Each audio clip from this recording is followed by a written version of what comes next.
Endapo kama wewe ni mjamzito na mimba yako imefika wiki 40 na mtoto yuko breech, je, ufanyaje ili uweze kujifungua? Karibu kwenye somo tujifunze pamoja siku ya leo. Kama ni mara kwanza kuweza kutembelea channel yangu, unaweza subscribe hapo chini tuendelee kujifunza kuhusiana na afya mama mjamzito, lakini vile vile na mtoto mchanga. Kuna huyu anaitwa Berina anasema, "Dokta, mimi ni mjamzito wa wiki 40 mpaka sasa na mtoto ni breech na sina dalili yote ya uchungu hata kidogo, nifanyaje?" Inawezekana wewe ulikuwa na swali kama hili, una wiki 40 lakini hauna uchungu na mtoto hajageuka. Sasa majibu yake yako ya aina mbili. Hapa inategemeana huyu Berina nitamweka kwenye makundi makubwa mawili, alafu yeye mwenyewe atajua ipo kundi gani kati ya kundi A na kundi B. Kundi la kwanza ni kwa mama ambaye ni mimba ya kwanza. Kwa hiyo kama Berina ni mimba ya kwanza ana wiki 40, basi uwezekano wa kujifungua kawaida upo, ila ni mdogo sana. Yaani tuseme 25% kati ya 75. Na madaktari wengi wanaogopa au wataalamu kuweza kumzalisha mama mimba ya kwanza kwa akiwa mtoto hajageuka. Na inategemea mtoto hajageuka amekaaje. Kama ametanguliza miguu, moja kwa moja atapangiwa kuweza kujifungua kwa upasuaji. Lakini kama ametanguliza makalio kwenye mkao ambao ni mzuri, akaenda hospitali ambayo ni nzuri, daktari anaweza kusaidia kuweza kujifungua kawaida na akapata mtoto wake vizuri kabisa. Lakini kama Berina huyu mimba yake ni ya pili au ya tatu ya nne na kuendelea, na uzito wa mtoto uko vizuri, anaweza kwa 50% kuweza kujifungua kawaida, japo itategemeana na mtoto huo mkao wake amekaeje. Kama ametanguliza miguu, bado anakuwa kwenye changamoto ya kuweza kujifungua kwa upasuaji. Lakini kama ametanguliza makalio vizuri kabisa, ana uwezekano mkubwa sana kuliko ile mimba ya kwanza au kuliko mama ambaye ni mimba ya kwanza wa kuweza kujifungua kawaida. Kwa hiyo Berina, kama mimba yako ni ya kwanza, ni vyema uweze kwenda hospitali. Wao madaktari watakwambia kutokana na mkao wa mtoto aliyokaa, kwa sababu kuna aina kama tatu. Kuna ile ambayo anatanguliza miguu au mguu mmoja, ambao ni hatari sana kuweza kujifungua kawaida. Hiyo moja kwa moja utapangiwa upasuaji. Kuna ile ambayo anaweza katanguliza makalio na miguu. Hiyo kuna uwezekano kwamba unaweza kujifungua kawaida. Na kuna yule ambaye anakuwa ametanguliza makalio peke yake, miguu imeenda juu, ambao tunaita frank breech kitaalamu. Huyu anaweza kabisa kujifungua kawaida, hasa kama mimba ya pili, ya tatu na kuendelea. Kama mimba ya kwanza uzito wa mtoto ni mkubwa kuanzia kilo 3.5 kwenda juu, uwezekano wa kujifungua kwa upasuaji ni mkubwa sana. Kwa hiyo hii maamuzi utapewa na madaktari, na usikae nyumbani kuweza kusubiri uchungu. Ni vyema uweze kwenda hospitali. Anaposema kwamba wiki 40, maana yake tayari tarehe ya matarajio imefika. Kwa haina haja ya kusubiri uchungu, ni vyema kuweza kuwahi hospitali ili madaktari wakupangie cha kufanya, kama ni upasuaji au kujifungua kawaida. Sasa basi, kuna maswali mengine ambayo nafikiri yanajirudia na nilipenda niweze kukomenti, kwa sababu hilo swali la Berina lenyewe linategemeana, na nilishazungumza kuna baadhi ya video kwa mama ambaye anaweza kujifungua kawaida mtoto ambaye yuko breech. Na kama kusikiliza video hiyo, unaweza click suggestion hapo juu, utasikiliza mara baada ya kusikiliza video hii. Sasa kuna maswali ambayo yamekuwa yakijirudia na nilikuwa nataka ni comment hapa.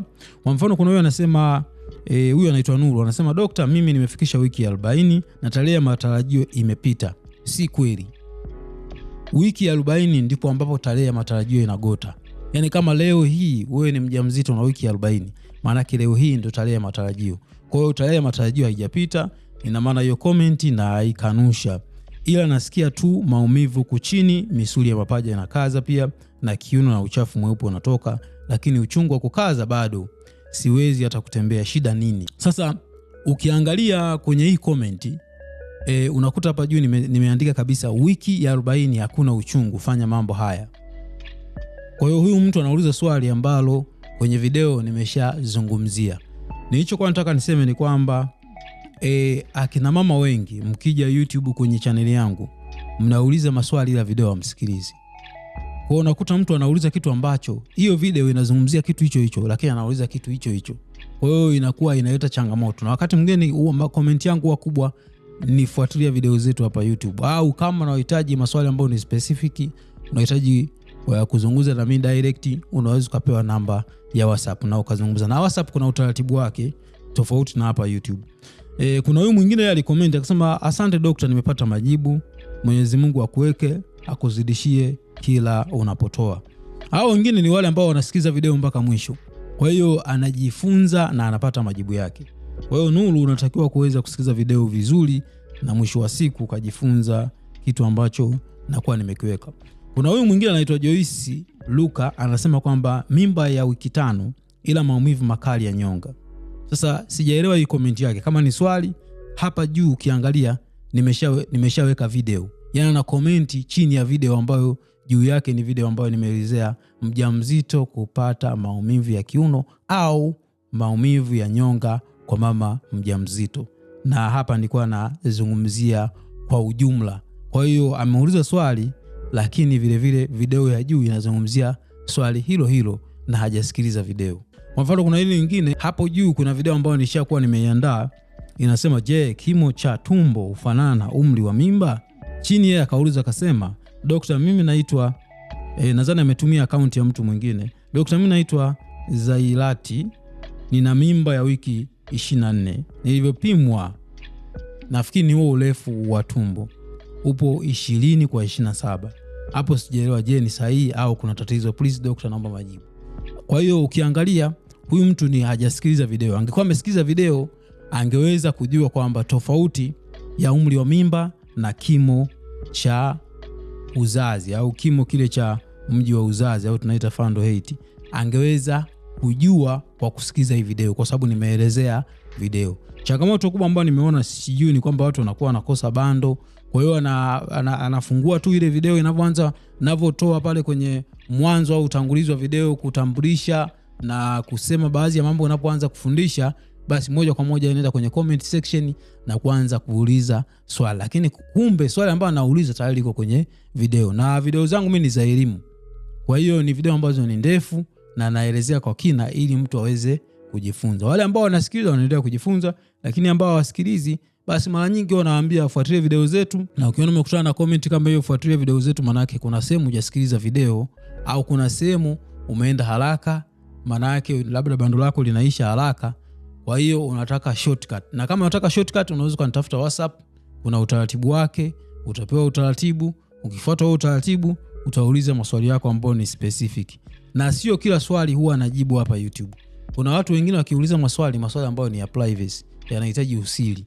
Kwa hiyo unaweza kuambiwa message WhatsApp namba hiyo hapo, labda ipo kwenye profile, ili uweze kujibiwa maswali yako kwa njia ya usiri. Sio kila swali linaweza kujibiwa. Mtu anaweza kauliza yeye ana confidence au anajiamini akauliza kwenye public, lakini sisi kama wataalamu hatuwezi kujibu swali hilo kwenye public. Lazima tuje tujibu kwenye usiri ili kuweza kuuliza na maswali mengine zaidi, kwa sababu unaweza kumuuliza swali zaidi mtu akashindwa kujibu ambalo linahitaji uweze kupata ufumbuzi. Kwa hiyo ukiona umekutana na message inasema tuma message WhatsApp, basi jiandae, fuata utaratibu wa WhatsApp, lakini vile vile uliza maswali yako. Lakini kama wewe unapenda shortcut, basi ukikutana na video YouTube, basi moja kwa moja unaweza kutafuta namba ya WhatsApp na ukanitumia message WhatsApp, basi utapata majibu yako, na wala usiwe na haraka. Lakini kama unahitaji kuweza kusikiliza video, basi pata muda, sehemu yenye utulivu, tengeneza attention vizuri, sikiliza video na uweze kujifunza. Kwa hiyo kuhusiana na mtoto hajageuka, kuna video yake nimezungumza na mambo yapi. Wengi wapo wanajifungua kawaida, lakini wakati mwingine using'ang'anize. Kwa mfano kama huyu Berina, ni vema uweze kwenda hospitali. Usikae nyumbani usubiri uchungu. Uchungu kuanzia nyumbani, na wengi wao mnachelewa kwenda hospitali. Mwisho wa siku unaweza kukuta umepanda hiyo bajaji yako, tairi limepata pancha njiani usiku, na mwisho wa siku ikabidi ujifungulie njiani au kwenye bajaji. Sasa ukikutana na mtaalamu ambaye hayuko vizuri, mwisho wa siku kuna uwezekano wako wewe mwenyewe kuweza kupoteza maisha au mtoto wako atapoteza maisha, au utajifungua mtoto mwenye changamoto ya upumuaji, na mwisho wa siku utakaa hospitali muda mrefu, na mwisho wa siku mtoto wako ataweza kufariki na utaishia kuwa na manunguniko. Wakati ungefanywa upasuaji au ungefika hospitali, wangekuchunguza, wangechagua njia sahihi ya kuweza kujifungua, ungepata mtoto wako ambaye ana afya njema. Hatupendi mama aweze kukaa na mimba miezi 9 alafu mwisho wa siku unatoka hospitali bila mtoto, au unarudi msiba wa mtoto au msiba wa mama.